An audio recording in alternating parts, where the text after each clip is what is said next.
Todas y a todos.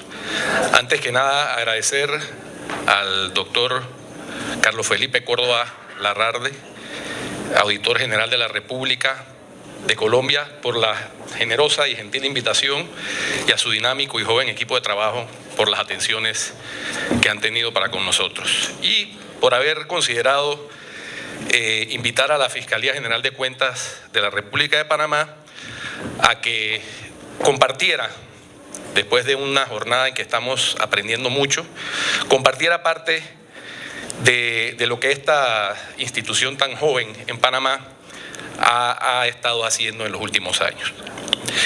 Desde el mes de enero del año 2009 inició el funcionamiento en la República de Panamá del Tribunal de Cuentas y de la Fiscalía General de Cuentas, componentes institucionales de la jurisdicción de cuentas, responsable del juzgamiento de las cuentas de los agentes y funcionarios de manejo. Casi 8 años después, ambas instituciones desarrollan una prolija actividad jurisdiccional en busca de la recuperación del patrimonio que ha sido irregularmente erogado de las arcas del erario. Pretendemos tratar de ilustrar sobre los antecedentes, el desarrollo, las dificultades y los resultados obtenidos hasta ahora, así como los retos que plantea hacia el futuro el funcionamiento de esta novísima jurisdicción especializada en la República de Panamá. Vamos a ver. El primer atisbo de una institución parecida a lo que hoy es el Tribunal de Cuentas lo podemos encontrar alrededor de la promulgación de la Constitución Política del Estado Federal de Panamá, de 18 de septiembre de 1855, que aunque en su texto no hace referencia alguna al tema, sí fue considerado y creado en la ley de 28 de septiembre de 1855. En el primer artículo de dicha disposición, expedida por la Asamblea Constituyente del Estado de Panamá, se establece que el examen y fenecimiento de las cuentas que deben presentar los responsables del erario corresponde a un tribunal especial establecido en la capital del Estado, y el cual será servido por un juez contador que tendrá su secretario. El artículo 2 dispone que el juez contador durará en su destino 4 años, será nombrado por la Asamblea y no podrá ser suspendido ni depuesto, sino por motivo criminal conforme a las leyes. El secretario será nombrado y removido libremente por el juez. De conformidad con el artículo 3, el Tribunal de Cuentas tiene amplia facultad para decidir en lo contencioso de la contabilidad, a fin de allanar los inconvenientes que ocurran en la presentación, examen y fenecimiento de las cuentas. Sus prevenciones y resoluciones generales serán consideradas como disposiciones reglamentarias de la contabilidad del Tesoro y observadas como tales por los responsables.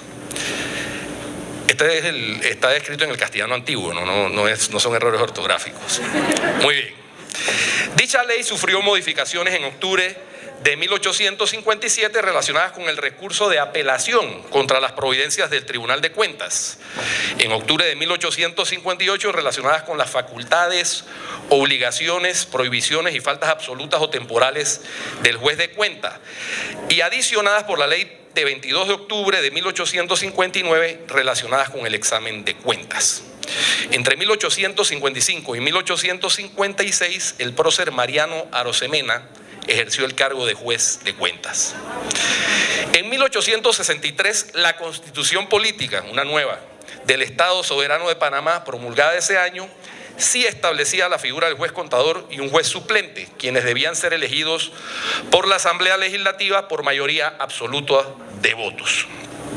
La Constitución de 1870 también establecía la figura del juez contador, y el Código Administrativo del Estado Soberano de Panamá, obra del doctor Justo Arosemena, que entró a regir en 1870 bajo el mandato del general Buenaventura Correoso, presidente del Estado, regulaba el funcionamiento del Tribunal de Cuentas como un tribunal especial servido por un juez contador designado por la Asamblea Legislativa y encargado del examen y fenecimiento de las cuentas que debían presentar los responsables del erario. Las apelaciones contra el juez contador eran competencia de un tribunal conformado por el secretario de Estado y 2 diputados. También fue incluida la figura del juez contador en las sucesivas constituciones del Estado Soberano de Panamá de 1873 y 1875. Producida la separación de Panamá de Colombia el 3 de noviembre de 1903, se dio paso al proceso constituyente ya en la era republicana, y es así como la Constitución Política de la República de Panamá de 1904 instituyó el Tribunal de Cuentas de la República de Panamá de una manera muy peculiar, sin embargo, ya que el artículo 67, numeral quinto de la Carta Política solo estableció que, abro comillas, son funciones administrativas de la Asamblea Nacional. Quinto, nombrar los jueces del Tribunal de Cuentas, cierra comillas. No definió qué era el Tribunal de Cuentas. Más adelante, la Ley 56 de 25 de mayo de 1904 creó y estableció el régimen organizativo del Tribunal de Cuentas de la República de Panamá, que se compone de 3 contadores nombrados en propiedad por la Asamblea Nacional y por mayoría absoluta de votos.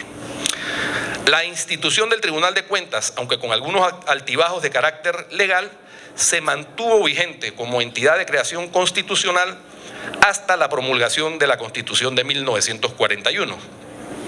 Sin embargo, a partir de la promulgación de la Ley 84 del 29 de diciembre de 1930, y a sugerencia de una comisión que estuvo a cargo de George Roberts, vicepresidente de The National City Bank of New York, que produjo el informe Roberts por encargo del presidente Florencio Armodio Arosemena, se estableció la Oficina de Contabilidad y Contraloría, independiente en el ramo administrativo y responsable únicamente ante el presidente de la República, denominada Contraloría General de la República, sujeta a la dirección de un funcionario llamado Contralor General de la República, con las funciones de establecer y llevar las cuentas del Gobierno Nacional, examinar y fiscalizar las deudas y los reclamos en contra o a favor del Gobierno Nacional, fijar las fechas y la forma de rendición de cuentas, establecer y mantener un control efectivo sobre los bienes del Estado, examinar y revisar los registros y las cuentas del Tesoro Nacional, entre otras. En la práctica, la creación de la Contraloría General de la República hizo que el Tribunal de Cuentas dejara de ser funcional, ya que la primera asumió las tareas que le estaban encomendadas al tribunal. A pesar de no estar expresamente contemplada en la Constitución Política, al momento de su surgimiento a la vida jurídica en la Constitución de 1941, es decir, 11 años después, sí quedó establecida con rango constitucional. Luego del proceso constituyente de 1946, en el texto de la Carta Política expedida, se le confirió a la Contraloría General de la República la condición de departamento independiente del órgano ejecutivo, con las tareas de fiscalizar, regular, vigilar y controlar los movimientos de los tesoros públicos y de examinar, comprobar, revisar e intervenir las cuentas de tales tesoros. 4 años después del golpe militar de octubre de 1968, se promulga en la Gaceta Oficial número 17.210 del 24 de octubre de 1972, la Constitución Política de la República de Panamá, que vino a reemplazar a la de 1946, que básicamente, con modificaciones que se le han hecho, es la que rige hoy los destinos o la estructura jurídico-política de Panamá. En ese estatuto se consagró en su artículo 239 que, abro comillas, habrá un organismo estatal independiente denominado Contraloría General de la República, cuya dirección estará a cargo de un servidor público que se denominará Contralor General de la República, secundado por un subcontralor, quienes serán nombrados por un periodo igual al del presidente de la República, dentro del cual no podrán ser suspendidos ni removidos sino por la Corte Suprema de Justicia, en virtud de causas definidas por la ley. Ambos serán nombrados a partir del 1 de enero de cada periodo eleccionario presidencial. Para ser Contralor o Subcontralor General de la República se requiere ser ciudadano panameño por nacimiento, tener 35 años de edad y no haber sido condenado por delito contra la cosa pública. Cierro comillas. Por su parte, el artículo 240 de la Carta Política de 1972, al enumerar las funciones de la Contraloría General, estableció en el numeral 13 que le corresponde, abro comillas, juzgar las cuentas de los agentes y empleados de manejo cuando surjan reparos a las mismas por razón de supuestas irregularidades. Cierro comillas. No vino a ser sino hasta el 8 de noviembre de 1984 bajo la administración del presidente Nicolás Ardito Barletta, que se promulga el estatuto legal que rija la Contraloría General de la República. Es la Ley 32 de 1984. En ella se consagra y desarrolla la Jurisdicción Especial de Cuentas, al establecer en los artículos 62 a 71 la figura del Tribunal de Cuentas, los jueces de cuentas y el fiscal de cuentas. Sin embargo, no se trataba de una jurisdicción propiamente como tal, ya que dependía absolutamente de la Contraloría General de la República. En efecto, el artículo 62 de esa ley estableció que, abro comillas, se crea la Jurisdicción Especial de Cuentas que tendrá a su cargo el juzgamiento de las cuentas de los agentes y empleados de manejo cuando surjan reparos a las mismas hechas por la Contraloría General. Cierro comillas. Por su parte, el artículo 63 dispuso que, comillas, la jurisdicción de cuentas será ejercida inicialmente por un juzgado de cuentas y un tribunal de cuentas que tendrá jurisdicción en toda la República y que forman parte de la Contraloría General, cuyos titulares serán nombrados por el Contralor General de acuerdo a lo que establezca la ley.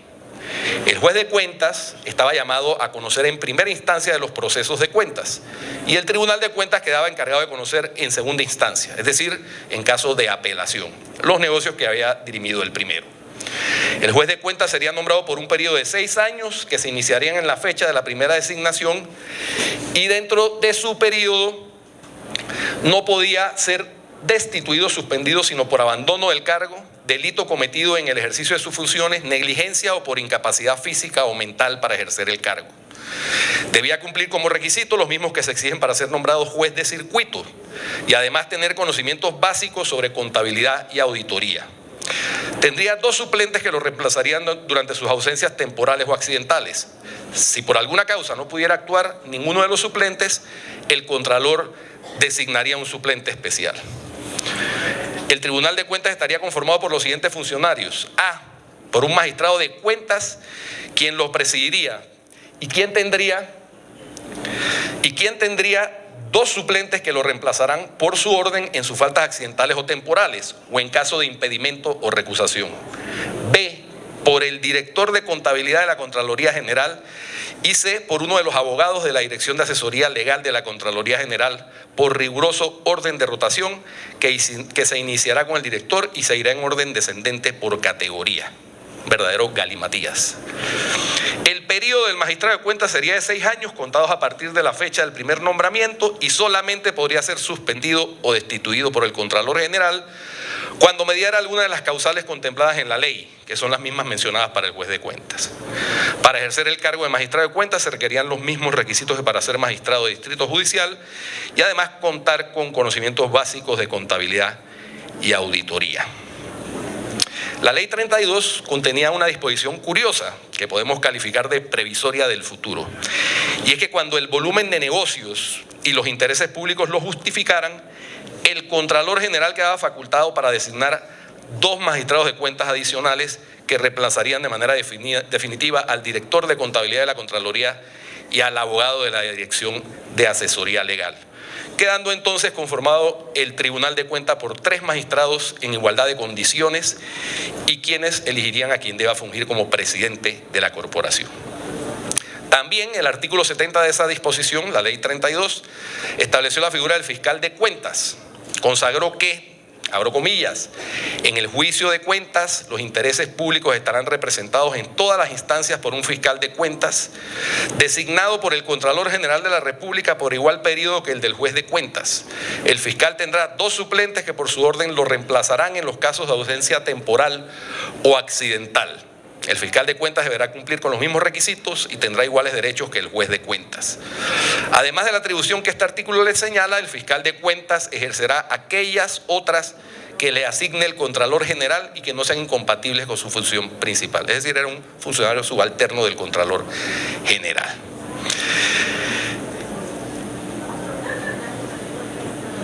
Lo cierto es que la letra de esos artículos que pretendieron establecer la Jurisdicción Especial de Cuentas nunca cobró vida. Nunca se puso en práctica, ni los despachos que allí se contemplaban en funcionamiento. Luego de la intervención militar del 19 de diciembre de 1989 por parte del Ejército de los Estados Unidos, y una vez restaurado el orden constitucional, fue elegido por la Asamblea Legislativa como Contralor General de la República el profesor Rubén Darío Carles. Bajo su orientación, el gobierno del presidente Guillermo Endara Galimani creó la Dirección de Responsabilidad Patrimonial como un ente incluido en la estructura de la Contraloría General de la República. La DRP, que así se le conoció por sus siglas, estaba compuesta por 3 magistrados principales y 3 suplentes, que debían reunir los mismos requisitos que se necesitaban para ser magistrado de la Corte Suprema de Justicia. Es decir, se subió el estándar para ser magistrado de la DRP. La Dirección de Auditoría General de la Contraloría era la encargada de la investigación, aunque también otras direcciones del máximo ente de fiscalización y auditoría podrían participar en la etapa investigativa. La DRP también tenía la facultad de ordenar medidas precautorias en cualquier tiempo, una vez se había iniciado el procedimiento de cuentas correspondiente, a fin de evitar que fuera ilusorio el proceso de cuentas. Tales medidas podían recaer sobre todo o parte del patrimonio del sujeto llamado a responder patrimonialmente, así como también de los bienes que, aunque no hicieran parte del patrimonio del sujeto, respecto a ellos existan indicios de los cuales se deduzca que tales bienes provienen directa o indirectamente de bienes o valores indebidamente sustraídos del patrimonio del Estado. Bien, llegó la reforma constitucional del año 2004. Y en esa reforma, que fue acordada entre el gobierno saliente de la presidenta Mireya Moscoso y el gobierno entrante del presidente Martín Torrijos, se vio la necesidad y conveniencia de reformar lo que se disponía con respecto al juicio de las cuentas de los agentes y funcionarios de manejo. Y así fue como se introdujo con rango constitucional nuevamente la jurisdicción de cuentas, con autonomía e independencia en lo presupuestario y en lo administrativo, para de esa manera lograr superar la situación presentada con la DRP, que era, según se mencionó en el curso de los debates de la reforma constitucional en la Asamblea, una entidad que, abro comillas, investiga, cautela, procesa, juzga, condena y ejecuta, llevando a cabo todas las actividades del proceso sin la intervención de otros entes. Luego de los debates correspondientes, se aprobó el acto legislativo número 1 de 2004, que creó nuevamente la jurisdicción de cuentas y el Tribunal de Cuentas. Pero no fue sino hasta noviembre del 2008, mediante la Ley 67 del 14 de noviembre de ese año. Déjenme paso aquí. Aquí estamos. Cuando la Asamblea promulgó la ley que estructuró la nueva jurisdicción de cuentas, se reglamentó el funcionamiento del Tribunal de Cuentas y se creó la Fiscalía de Cuentas. Luego de 5 años de expedida la ley que desarrollaba la Jurisdicción Especial de Cuentas y teniendo en cuenta las experiencias acumuladas, se inició un proceso para lograr introducir algunas modificaciones que se consideraron oportunas y necesarias a fin de fortalecer y facilitar el funcionamiento de las instituciones que la conforman, específicamente de la Fiscalía de Cuentas. El anteproyecto fue consultado con importantes sectores de la ciudadanía y de la sociedad, tales como la Iglesia Católica, el Consejo de Rectores, la Oficina de las Naciones Unidas contra las Drogas y el Delito, UNODC, así como con el Tribunal de Cuentas. La Comisión de Economía y Finanzas aprobó unánimemente el proyecto de ley 657, que elevó la Fiscalía al rango de Fiscalía General de Cuentas y permitió que la Fiscalía recibiera denuncias sobre posibles lesiones patrimoniales, además de establecer un régimen de carrera a todos los funcionarios de la institución.